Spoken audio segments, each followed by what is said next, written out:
处理冰箱结冰的最快最有效的方法，可以参照以下步骤：断电除冰。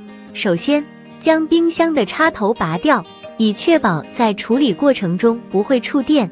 取出食物，打开冰箱门，将食物和冷藏物品取出，以便更好地处理结冰。放置吸水物品，在冰箱底部放置一些毛巾或吸水纸，以吸收融化的冰水。自然融化，等待冰箱内的冰块自然融化，这可能需要几小时或一整夜的时间，取决于冰箱结冰的程度。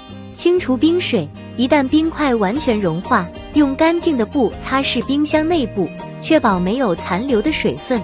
检查排水孔，检查冰箱的排水孔是否畅通，以确保未来不会有积水导致结冰。重新插上电源，在清理和检查完毕后，重新插上电源，让冰箱恢复工作。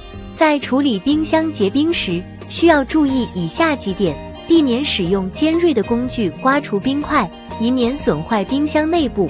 在处理过程中要小心操作，避免损坏冰箱或受伤。如果结冰严重或经常结冰，建议检查冰箱门是否关闭紧密，以及是否需要调整温度设置。